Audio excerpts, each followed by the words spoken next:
بسم اللہ الرحمن الرحیم ایاک نعبد و ایاک نستعین.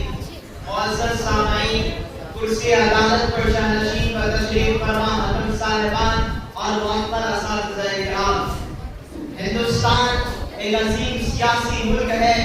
اس ملک کی سب سے بڑی طاقت اس کا آئین یعنی سنویدھان ہے. یہ وہ سنویدھان ہے جو نہ کہ صرف حکومت کا طریقہ بتاتا ہے بلکہ ہر شہری کو بنیادی حقوق دیتا ہے. یہ وہ سنویدھان ہے جو کہ مساوات، انصاف، برابری کی بات کرتا ہے. یہ وہ سنویدھان ہے جو کہ ہندوستان کے ہر شہری کو، چاہے وہ کسی بھی مذہب، ذات یا زبان سے تعلق رکھنے والا ہو، برابری کا حق دیتا ہے.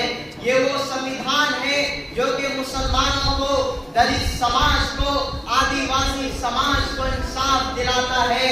لیکن بھارت کی موجودہ حکومت، ظالم و جابر بادشاہ ہرگز نہیں چاہتے ہیں کہ بھارت میں آئین کی حفاظت ہو، قانون کی بالادستی ہو، مسلمانوں پر ظلم نہ کیا جائے، ان کے مسائل کو، مقاصد کو مسمار نہ کیا جائے. آج ہمیں حالات کی نزاکت کو سمجھتے ہوئے بیدار ہونا ہے.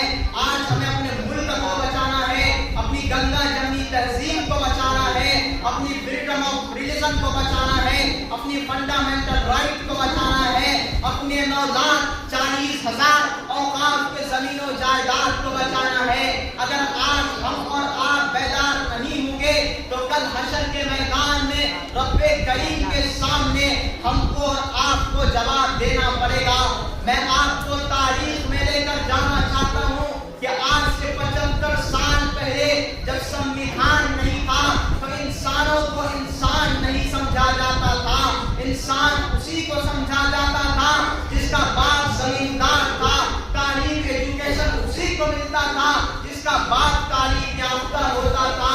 یہ تب حقیقت ہے کہ غریبوں کو، آدیواسیوں کو، چمار کو، لوہار کو انسان نہیں سمجھا جاتا تھا.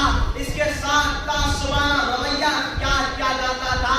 اگر کسی دلت سماج کے شخص کو کسی شہر جانا ہوتا تو ان کو اپنے پیٹھ کے پیچھے جھاڑو لٹکا کر چلنا پڑتا تھا.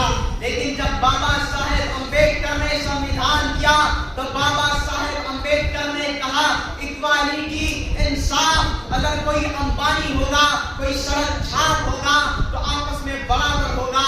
بابا صاحب امبیڈکر نے کہا اگر کوئی تریگی ہوگا، کوئی دنگل ہوگا تو آپس میں برابر ہوگا.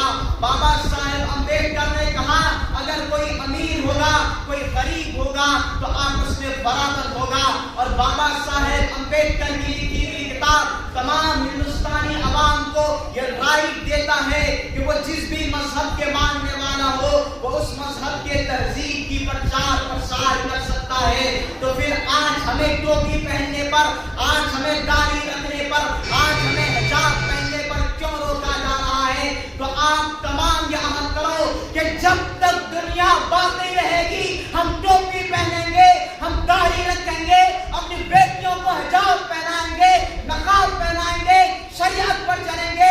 کوئی مائکا لال ہم کو نہیں روک سکتا ہے کیونکہ وہ سنویدھان جس کو امبیڈکر نے بنایا، 1950 میں نافذ کیا، وہ سنویدھان مجھے اس بات کی اجازت دیتا ہے. اور سنو ظالم حکمرانوں، تم آزادی کے 75 سال کے بعد بھی آج ہم پر ظلم کرتے ہو، ہم کو غیر ملکی کہتے ہو، ہماری وفاداری پر شک کرتے ہو.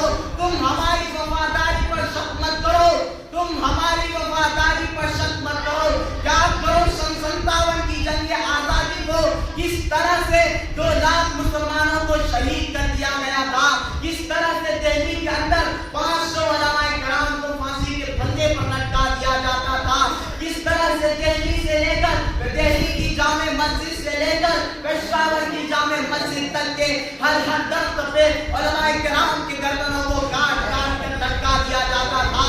اگر اللہ دہلی کی چاندنی چوک سے لے کر پشاور کی جامع مسجد تک کے ہر درخت کو زبان دے گا، ہر ایک چیز کو زبان دے گا، وہ بھی پکار پکار کر کے کہے گا